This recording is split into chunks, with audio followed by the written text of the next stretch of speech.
Hello, my name is Jonathan Rodriguez, and I will be doing my final course review of my English 1302 class for spring 2020.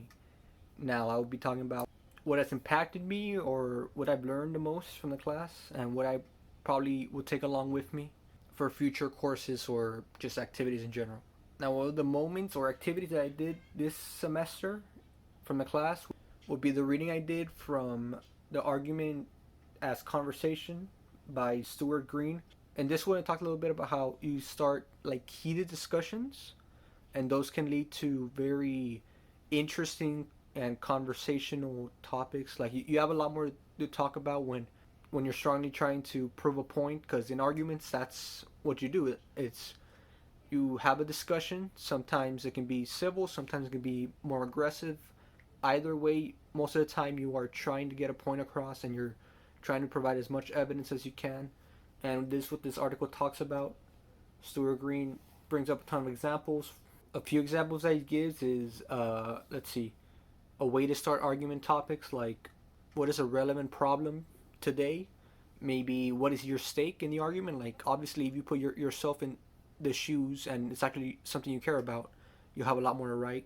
If it's something current, you'll know what's happening, and maybe it might have more of an impactful message to the reader. Also, knowing your readers, so you are aware of what to give them as evidence that will mostly persuade them, or at least be enough for them to like your essay a bit more. That's a few examples he gives as argument as conversation. I never thought of it that way. That is something I will take away. I always strayed away from like making controversial or possibly controversial topics, but instead I should be maybe embracing those, because those are typically the ones that people kind of want to talk about, like politics.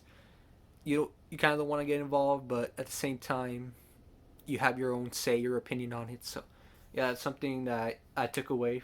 One of the article readings that I did from the class. Something else that I did take away from this 1302 class is that it was more heavily focused in peer-to-peer review or revision, especially with the addition of groups. It did heavily focus on relying more on your classmates or group that you get put in, which we did form, and that had a big impact, because with the group and class activities and maybe even projects, we definitely had to all come together and come to a common agreement before we put something on the board, or maybe write something on a poster for one of our projects. So that was very helpful, and especially with our final paper, we had a peer review, so it gave us both a professional outlook of the teacher, and when taking feedback from a student, someone like in your shoes or a bit closer than a teacher, in most cases, you feel a little bit more comfortable, like asking them to clarify, or maybe if they're part of your group, you have an easier way to contact them. So it definitely helped there, given that obviously they're doing a similar task themselves.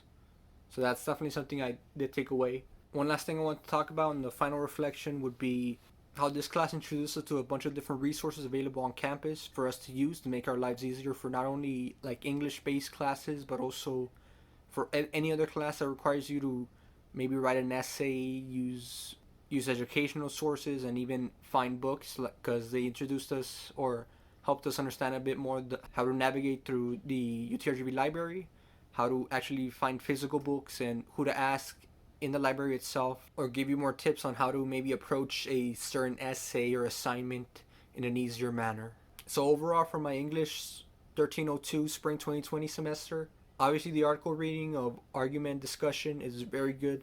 You don't have to shy away from controversial topics. If it's something you strongly are aware of, believe in, or know a lot about, that'll reflect on your essay. Obviously, give the reader a good impression. Like asking someone for help is never bad. Having a second or third mind to look at a specific project will only improve it. And yeah, definitely be more engaging in the classroom and not shy away from that. And lastly, obviously, the resources available, you should definitely take advantage of that. I should take advantage of that.